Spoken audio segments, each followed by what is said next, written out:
of you once again good morning. Good. All of you once again good morning. Good morning, sir. Yes, okay.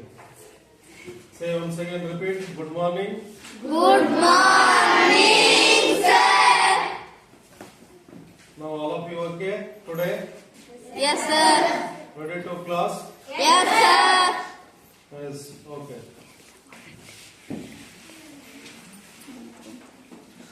ನೋಡಿ ನಾವು ಕಳೆದ ತರಗತಿಯಲ್ಲಿ ಸಮಾಜ ವಿಜ್ಞಾನ ಅದರಲ್ಲಿ ಬರ್ತಕ್ಕಂತಹ ಅರ್ಥಶಾಸ್ತ್ರ ಈಗಾಗಲೇ ಸಮಾಜ ವಿಜ್ಞಾನ ಯಾವ ಯಾವ ಭಾಗಗಳನ್ನ ಒಳಗೊಂಡಿದೆ ಅನ್ನೋದು ನಿಮಗೆ ಗೊತ್ತಿದ್ದೇ ಇದೆ. ಟೋಟಲಿ ಸಮಾಜ ವಿಜ್ಞಾನ ಪುಸ್ತಕ ಯಾವ ಯಾವ ಭಾಗಗಳನ್ನು ಒಳಗೊಂಡಿದೆ ನೋಡೋಣ. Once again repeating. ಯಾರು ಹೇಳ್ತೀರಾ? ಟೋಟಲಿ ಸಮಾಜ ವಿಜ್ಞಾನ ಯಾವ ಯಾವ ಮುಖ್ಯ ಅಂಶಗಳನ್ನು ಹೊಂದಿದೆ ಅಂತ.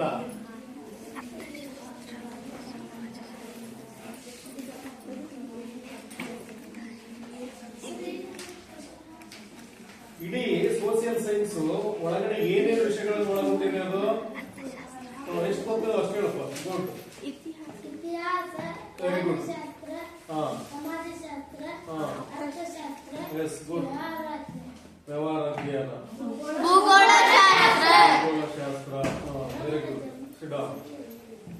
S girls once again repeat. Very good answer from Mantesh. ಮತ್ತೆ ಯಾರು ಹೇಳ್ತೀರಾ? ಎಸ್ ಅರ್ಥಶಾಸ್ತ್ರ, ಸಮಾಜಶಾಸ್ತ್ರ, ಇತಿಹಾಸ, ಭೂಗೋಳಶಾಸ್ತ್ರ, ವ್ಯವಹಾರ ಅಧ್ಯಯನ, ರಾಜಶಾಸ್ತ್ರ. S sit down.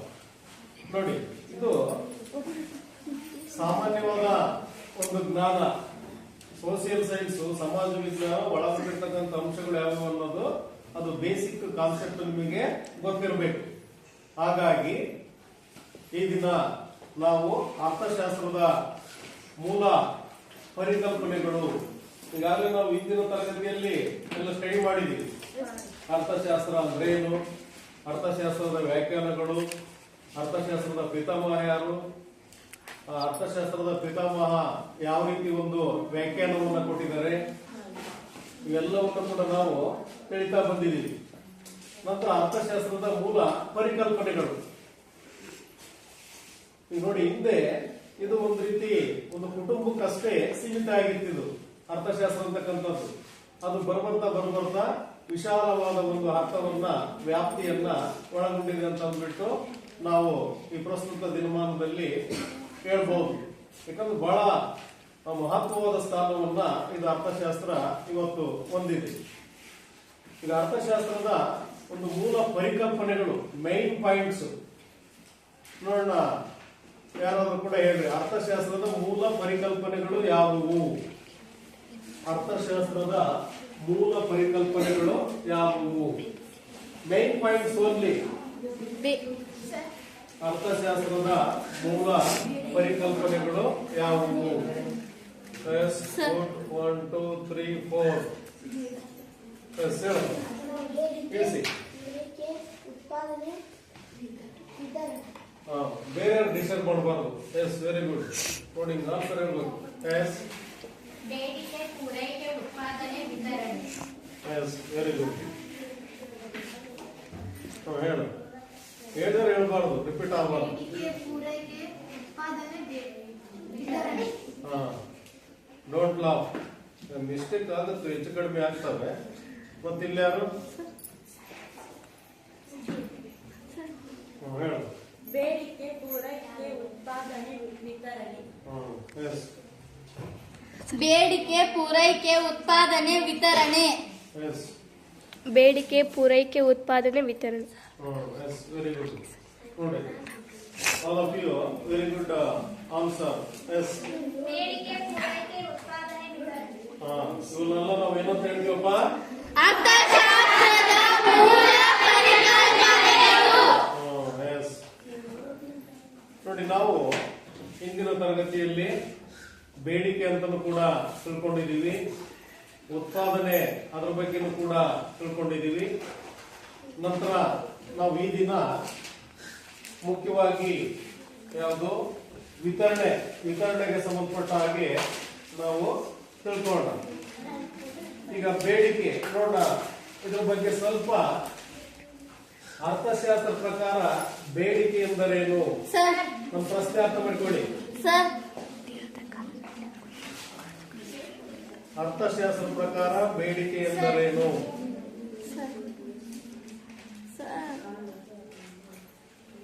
ಹೇಳು.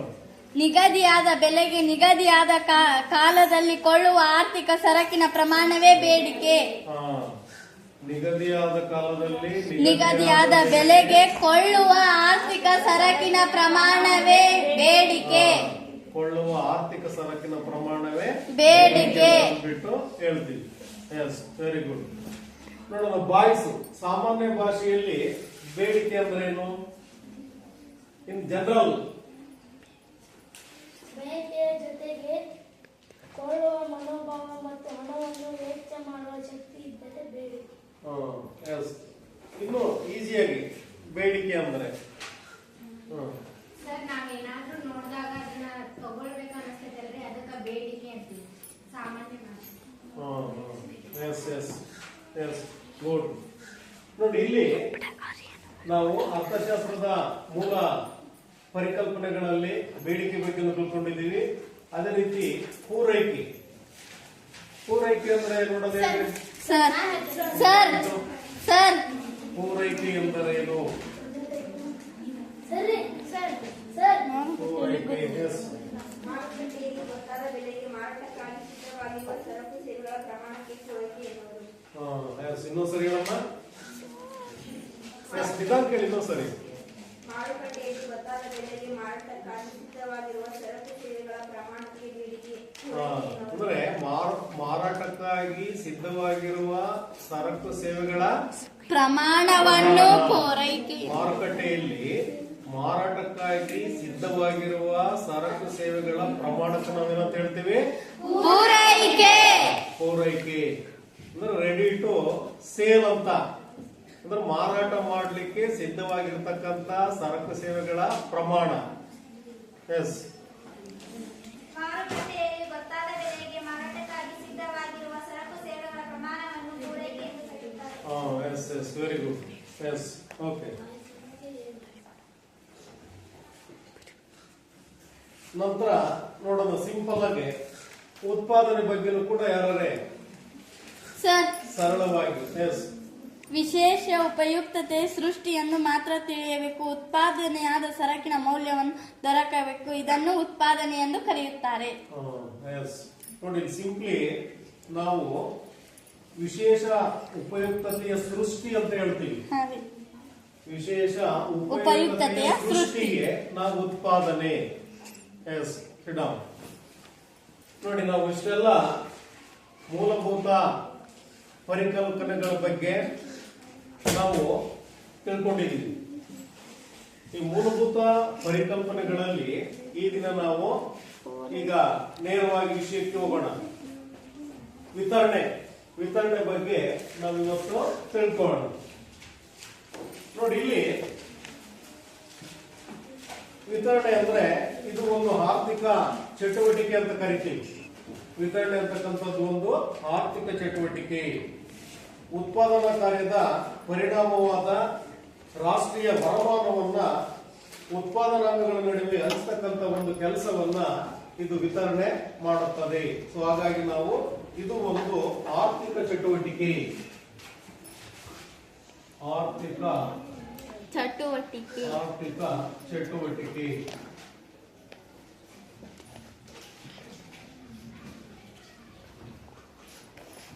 ವಿತರಣೆ ಅಂತಕ್ಕಂಥದ್ದು ನಾವೆಲ್ಲ ಹೇಳ್ತೀವಪ್ಪ, ಆರ್ಥಿಕ ಚಟುವಟಿಕೆ. ನಾವು ಈಗಾಗಲೇ ಬಿಗಿನಿಂಗ್ ಅಲ್ಲಿ ತಿಳ್ಕೊಂಡಿದ್ದೀವಿ. ಈಗ ಅರ್ಥಶಾಸ್ತ್ರ ಅಂದ್ರೆ ಏನು ಅಂತ ಅಂದ್ರೆ ಇಲ್ಲಿ ಮಾನವನು ವಿವಿಧ ಚಟುವಟಿಕೆಗಳಲ್ಲಿ ಅವನು ತೊಡಗಿರ್ತಾನೆ.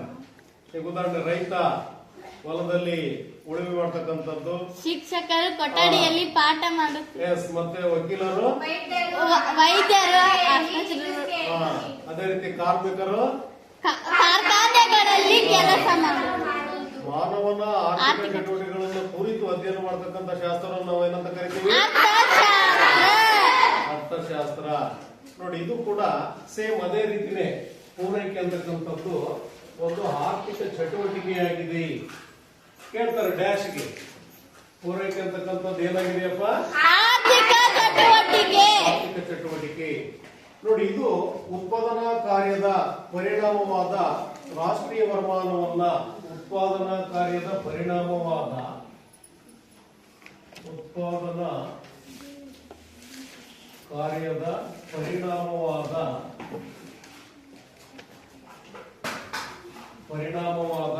ರಾಷ್ಟ್ರೀಯ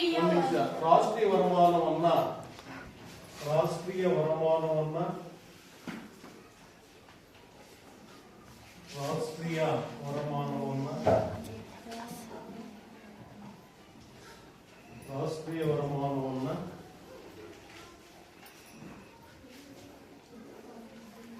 ಉತ್ಪಾದನಾಂಗಗಳ ನಡುವೆ ಹಂಚುವ ಕೆಲಸವನ್ನ ಮಾಡುತ್ತದೆ. ಉತ್ಪಾದನಾಂಗಗಳ ನಡುವೆ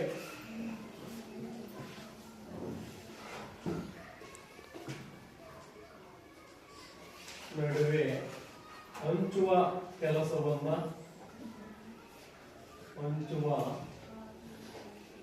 ಕಾರ್ಯ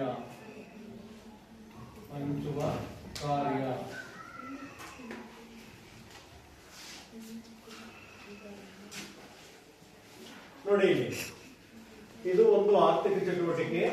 ಉತ್ಪಾದನಾ ಕಾರ್ಯದ ಅಂದ್ರೆ ನೋಡಿ, ಇಲ್ಲಿ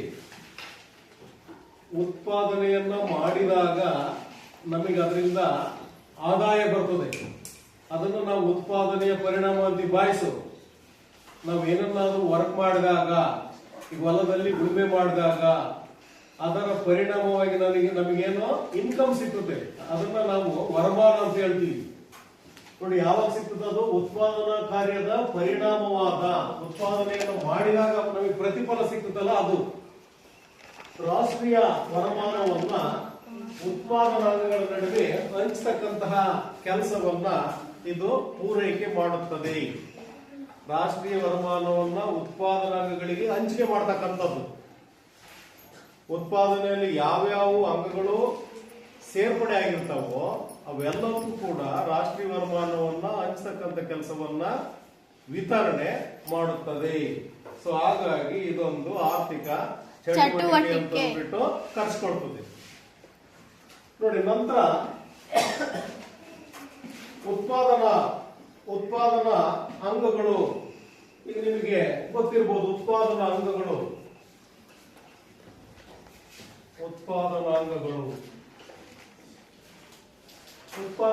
ಅಂತ ನಾವು ಯಾವ ಕರಿತೀವಿ? ಹುಡುಗರೆಲ್ಲ ಹೇಳ್ಬೇಕು, ಒಬ್ಬರೇ ಹೇಳ್ಬಾರ್ದು, ಒಬ್ಬರೇ ಆಗ್ಬಾರ್ದು. ಹೇಳಪ್ಪ ಮುಂದೆ. ಪ್ರಕೃತಿ ಸಂಪತ್ತು, ಶ್ರಮ, ಬಂಡವಾಳ, ಉದ್ಯಮ ಸಾಧಿಸಿದರು. ಪ್ರಕೃತಿ ಸಂಪತ್ತು, ಬಂಡವಾಳ, ಶ್ರಮ, ಉದ್ಯಮ ಸಾಹಸಿ.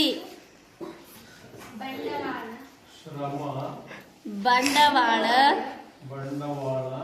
ಉದ್ಯಮ ಸಾಹಸಿ.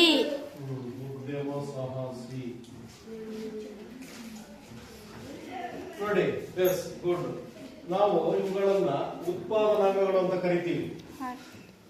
ಅಂದ್ರೆ ಉತ್ಪಾದನೆಯನ್ನ ಮಾಡುವಾಗ ಇವುಗಳ ಅವಶ್ಯಕವಾಗಿ ಬೇಕು. ಅದಕ್ಕೆ ನಾವು ಉತ್ಪಾದನಾ ಅಂಗಗಳು ಅಂತ ಕರಿತೀವಿ. ಈಗ ಅದೇ ರೀತಿ ಸರ್ಕಾರದ ಅಂಗಗಳು ಅಂತ ಹೇಳ್ತೀವಿ. ಸರ್ಕಾರದ ಅಂಗಗಳು ಯಾವ್ಯಾವು? ಶಾಸಕಾಂಗ, ಕಾರ್ಯಾಂಗ, ನ್ಯಾಯಾಂಗ. Like that here also. ಅದೇ ರೀತಿ ಇಲ್ಲೂ ಕೂಡ ಇವನ್ನ ಉತ್ಪಾದನಾ ಅಂಗಗಳು ಅಂತ ಹೇಳ್ತೀವಿ. ಸರ್ಕಾರದಲ್ಲಿ ಸರ್ಕಾರದ ಅಂಗಗಳು ಬಹಳ ಮುಖ್ಯ. ಕಾರ್ಯಾಂಗ, ಶಾಸಕಾಂಗ, ನ್ಯಾಯಾಂಗ. ಅವಿಲ್ಲಪ್ಪ ಅಂದ್ರೆ ಆಡಳಿತವನ್ನು ಮಾಡ್ಲಿಕ್ಕೆ ಬರೋದಿಲ್ಲ. ಅದೇ ರೀತಿನೇ ಇವುಗಳು ಇಲ್ಲ ಅಂದ್ರೆ ನಾವು ಉತ್ಪಾದನೆಯನ್ನು ಮಾಡ್ಲಿಕ್ಕೆ ಬರೋದಿಲ್ಲ. ಸೊ ಹಾಗಾಗಿ ಉತ್ಪಾದನಾ ಅಂಗಗಳು ಅಥವಾ ಭಾಗಗಳು, ಪಾರ್ಟ್ಸ್ ಅಂತ ಹೇಳ್ತೀವಿ. ನೋಡಿ, ಇಲ್ಲಿ ಈ ಪ್ರಕೃತಿ ಸಂಪತ್ತು, ಶ್ರಮ, ಬಂಡವಾಳ, ಕೂಲಿ, ಉದ್ಯಮ ಸಾಹಸಿಗಳ ನಡುವೆ ಹಂಚಿಕೆ ಆಗ್ತಕ್ಕಂತಹ ರಾಷ್ಟ್ರೀಯ ವರಮಾನಕ್ಕೆ ಕ್ರಮವಾಗಿ ಹಂಚಿಕೆಯಾಗುವ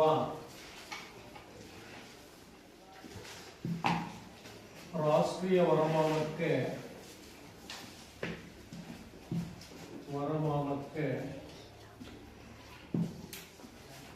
ಕ್ರಮವಾಗಿ ನಾವು ಏನನ್ನ ಕೊಡ್ಬೇಕಾಗುತ್ತೆ? ಗೇಣಿ, ಕೂಲಿ, ಬಡ್ಡಿ, ಲಾಭ. ಗೇಣಿ, ಕೂಲಿ, ಬಡ್ಡಿ, ಲಾಭ.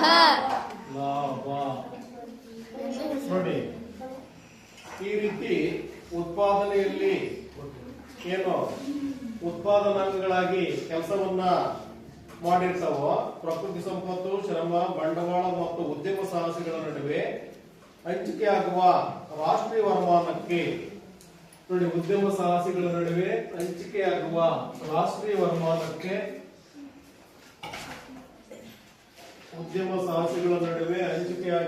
ರಾಷ್ಟ್ರೀಯ ವರಮಾನಕ್ಕೆ ನಾವು ಕ್ರಮವಾಗಿ ನೋಡಿ, ಬೋರ್ಡ್ ಕಡೆ ಇಲ್ಲಿ ಗೇಣಿ ಪ್ರಕೃತಿ ಸಂಪತ್ತಿಗೆ ನಾವು ಕೊಡ್ತೀವಿ.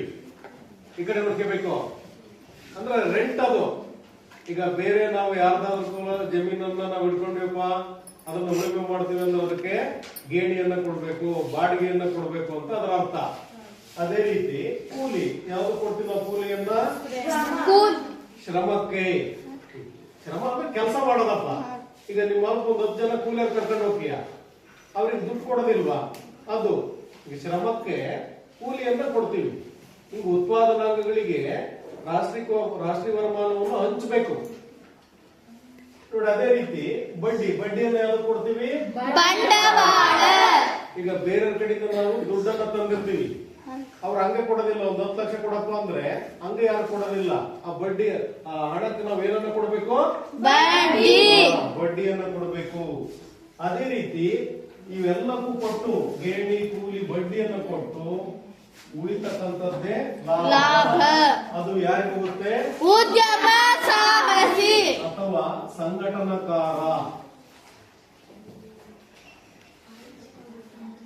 ಸಂಘಟನಾಕಾರನಿಗೆ ಈ ಲಾಭ ಹೋಗ್ತದೆ ನೋಡಿ. ಇದನ್ನೆಲ್ಲ ಎಲ್ಲರಿಗೂ ಕೂಡ ಕೊಟ್ಟು ಬಿಟ್ಟು, ಕೂಲಿ ಕೊಡೋರಿಗೆ ಕೊಟ್ಟು, ಬಡ್ಡಿ ಕೊಡೋರಿಗೆ ಕೊಟ್ಟು, ಗೇಣಿ ಕೊಡೋರಿಗೆ ಕೊಟ್ಟು, ಯಾರು ಕೆಲಸವನ್ನು ಮಾಡಿರ್ತಾನೋ ಅವನ್ನೆಲ್ಲ ವಜ ಕಳೆದ್ಬಿಟ್ಟು ಕೊನೆಗೆ ಉಳಿತಕ್ಕಂಥದ್ದೇ ಲಾಭ ನೋಡಿ. ಇದು ಈ ರೀತಿ ಕ್ರಮವಾಗಿ ಉತ್ಪಾದನಾಂಗಗಳ ನಡುವೆ ರಾಷ್ಟ್ರೀಯ ವರಮಾನ ಹಂಚಿಕೆ ಆಗ್ತದೆ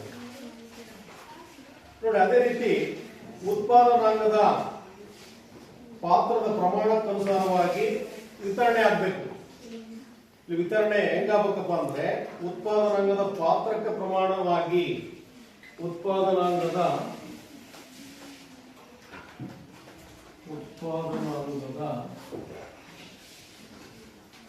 ಪಾತ್ರಕ್ಕೆ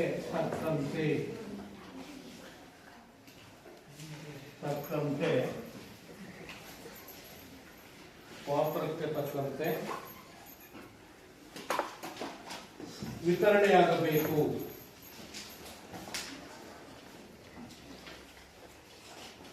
ಉತ್ಪಾದನಾ ಪಾತ್ರಕ್ಕೆ ತಕ್ಕಂತೆ ಅಂದ್ರೆ ಯಾವ ಪ್ರಮಾಣದಲ್ಲಿ ಉತ್ಪಾದನೆ ಆಗಿದೆಯೋ ಅದಕ್ಕೆ ತಕ್ಕಂತೆ ಆ ಒಂದು ಪ್ರಮಾಣಕ್ಕೆ ಅಲ್ಲಿ ವಿತರಣೆ ಆಗಬೇಕು.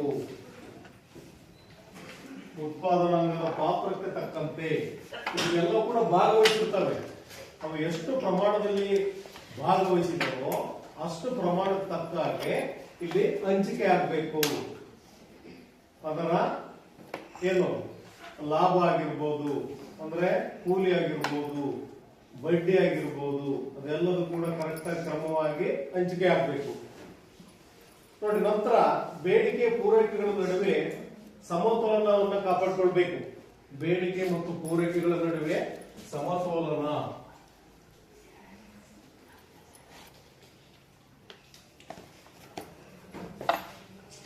ನೋಡಿ. ಇವೆರಡರ ನಡುವೆ ನಾವು ಸಮತೋಲನವನ್ನ ಕಾಪಾಡಿಕೊಳ್ಳಬೇಕು.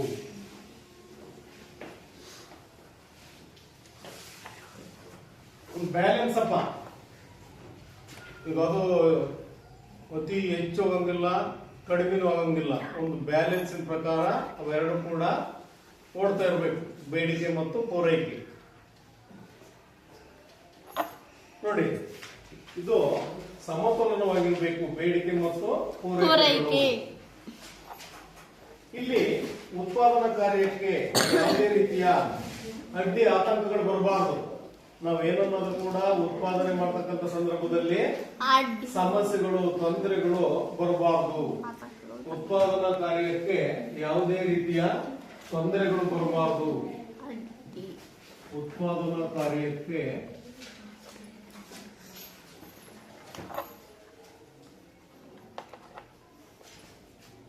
ತೊಂದರೆಗಳು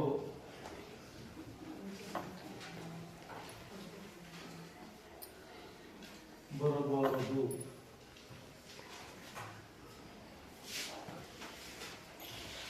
ನೋಡಿ, ಇಲ್ಲಿ ಯಾವ ಉತ್ಪಾದನಾಂಗಕ್ಕೂ ಹೆಚ್ಚು ಪ್ರಶಸ್ತಿ ಇರಬಾರದು, ನಿರ್ಲಕ್ಷ್ಯ ಕೂಡ ಇರಬಾರದು.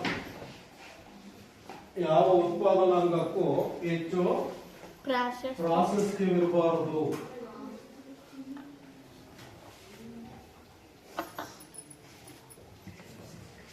ಹೆಚ್ಚು ಪ್ರಾಶಸ್ತ್ಯ ಇರಬಾರದು, ನಿರ್ಲಕ್ಷ್ಯ ಕೂಡ ಇರಬಾರದು.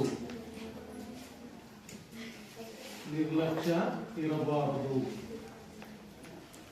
ನೋಡಿ, ಆ ರೀತಿ ಅದನ್ನ ಸಮತೋಲನವಾಗಿ ನೋಡ್ಕೊಳ್ಬೇಕು, ನಿರ್ವಹಣೆ ಮಾಡಬೇಕು. ಈಗ ಒಂದಕ್ಕೆ ಹೆಚ್ಚು ಆದ್ಯತೆ ಕೊಡೋದು, ಇನ್ನೊಂದಕ್ಕೆ ಕಡಿಮೆ ಆದ್ಯತೆ ಕೊಡೋದು, ಅಲ್ಲಿ ಇಂಬ್ಯಾಲೆನ್ಸ್ ಆಗಬಾರದು. ಯಾವುದೇ ಕಾರಣಕ್ಕೂ ಕೂಡ ಇಂಬ್ಯಾಲೆನ್ಸ್ ಆಗಬಾರದು.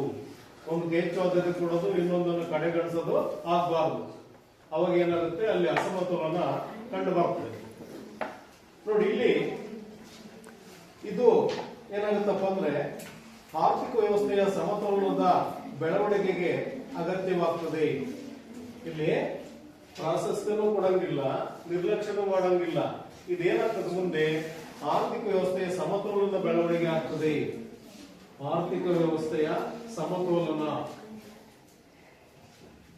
ಆರ್ಥಿಕ ವ್ಯವಸ್ಥೆಯ ಸಮತೋಲನ.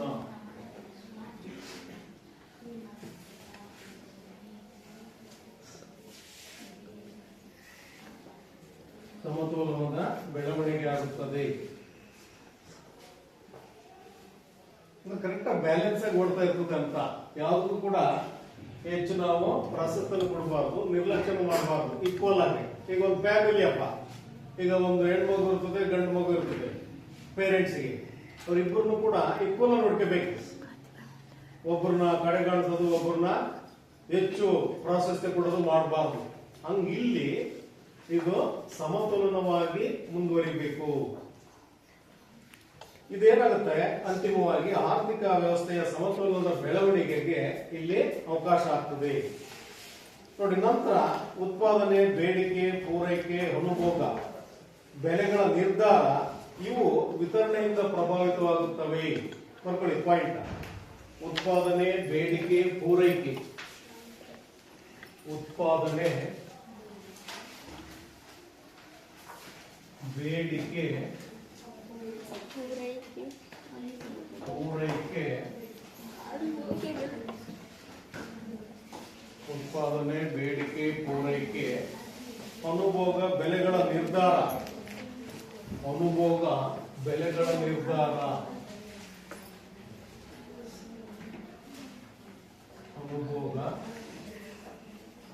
ಅನುಭೋಗ, ಬೆಲೆಗಳ ನಿರ್ಧಾರ.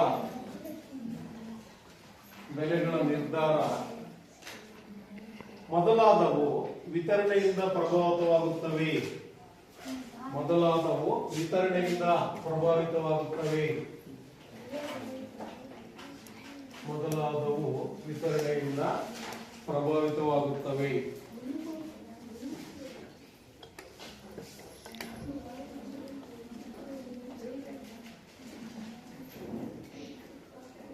ಮೊದಲಾದವು ವಿತರಣೆಯಿಂದ ಪ್ರಭಾವಿತವಾಗುತ್ತವೆ.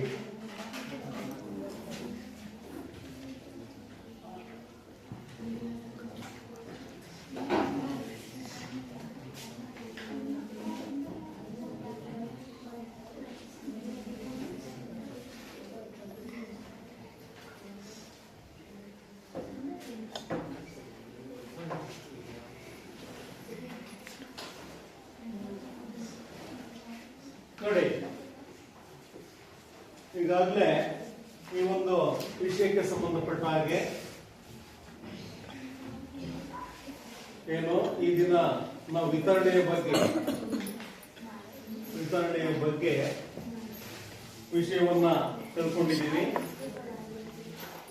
ಇದಕ್ಕೆ ಸಂಬಂಧಪಟ್ಟ ಹಾಗೆ ಏನಾದರೂ ಕೂಡ ನಿಮಗೆ ಡೌಟ್ ಇದ್ರೆ ಈಗ ಕೇಳ್ಕೊಳ್ಬಹುದು.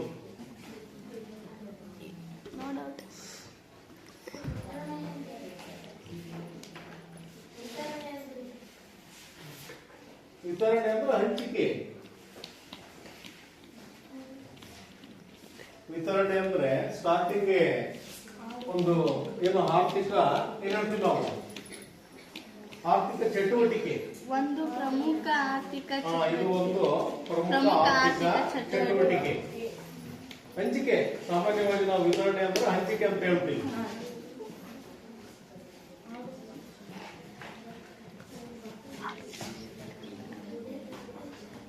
ವಿತರಣೆ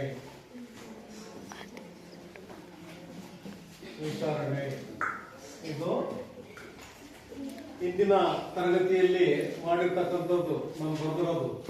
ನಾವು ಈಗೇನು ಇದಕ್ಕೆ ಸಂಬಂಧಪಟ್ಟ ವಿತರಣೆಗೆ ಸಂಬಂಧಪಟ್ಟ ಹಾಗೆ ಈ ದಿನ ನಾವು ಡಿಸ್ಕಷನ್ ಮಾಡಿರ್ತಕ್ಕಂಥದ್ದು. ಅದು ಮೂಲ ನಾನು ನಿಮಗೆ ಮಾಹಿತಿಯನ್ನ ತೆಗೆದುಕೊಳ್ಳುವಾಗ ಪೂರೈಕೆ ಬರ್ತೀನಿ. ಇವತ್ತಿಂದು ಯಾವುದು ವಿತರಣೆಗೆ ಸಂಬಂಧಪಟ್ಟ ಹಾಗೆ ನಾವು ಈ ದಿನ ವಿಷಯದ ಬಗ್ಗೆ ಎಲ್ಲ ಕೂಲಂಕುಷವಾಗಿ ಚರ್ಚೆ ಮಾಡಲಾಗಿದೆ. ಏನಾದ್ರು ಇದ್ರ ಬಗ್ಗೆ ನಿಮಗೆ ಗೊತ್ತಾಗಲಿಲ್ಲ ಅಂದ್ರೆ ಕೇಳಿ.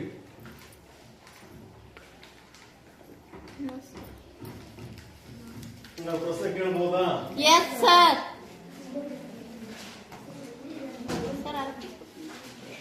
ನೋಡಿ,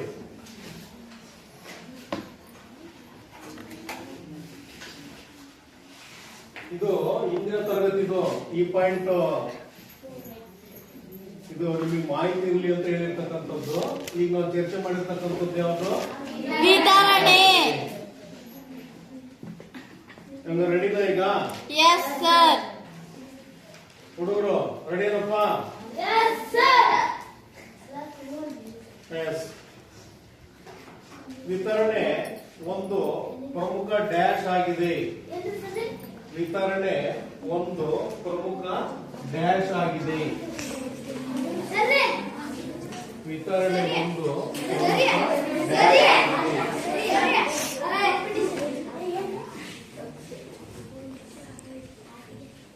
ನೋಡಿ, ಎಲ್ಲರೂ ಹೇಳ್ಬೋದು, ಅದೇನು ಸುಲಭ ಐತಿ. ಹೇಳಪ್ಪ. ವಿತರಣೆ ಒಂದು ಸೌಂಡ್ ಮಾಡಬೇಡಿ. Very good. ನೆಕ್ಸ್ಟ್, ಉತ್ಪಾದನಾಂಗಗಳು ಯಾವುವು? ಉತ್ಪಾದನಾಂಗಗಳು ಯಾವುವು?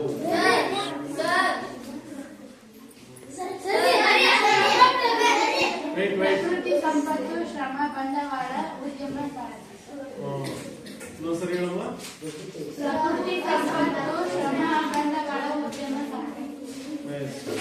ಗುಡ್. ನೋಡಿ, ನೆಕ್ಸ್ಟ್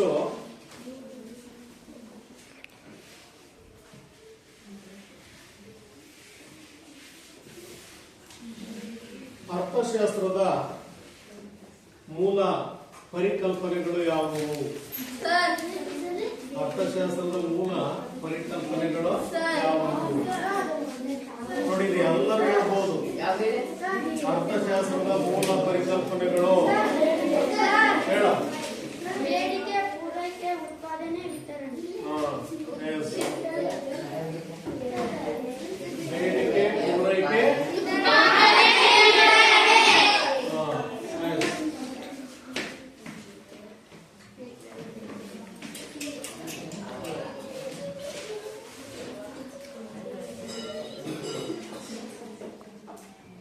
ನೋಡಿ ಲಾಸ್ಟ್ ಉತ್ಪಾದನೆ, ಬೇಡಿಕೆ, ಪೂರೈಕೆ, ಅನುಭೋಗ, ಬೆಲೆಗಳ ನಿರ್ಧಾರ. ಅರ್ಥ ಮಾಡ್ಕೊಳ್ಳಿ. ಉತ್ಪಾದನೆ, ಬೇಡಿಕೆ, ಪೂರೈಕೆ, ಅನುಭೋಗ, ಬೆಲೆಗಳ ನಿರ್ಧಾರ ಇವುಗಳು ಡ್ಯಾಶ್ ರಿಂದ ಪ್ರಭಾವಿತವಾಗುತ್ತವೆ. ಇವುಗಳು ಡ್ಯಾಶ್ ರಿಂದ ಪ್ರಭಾವಿತವಾಗುತ್ತವೆ. ಪ್ರಭಾವಿತವಾಗಿರುತ್ತದೆ. ನೋಡಿ ಇಲ್ಲೇ ಇದೆ, ವಿತರಣೆಯಿಂದ ಪ್ರಭಾವಿತವಾಗಿರುತ್ತದೆ ಅಥವಾ ಪ್ರಭಾವಿತವಾಗಿರುತ್ತವೆ. Yes, good. Yes, all of you, thanks. Next day, continue.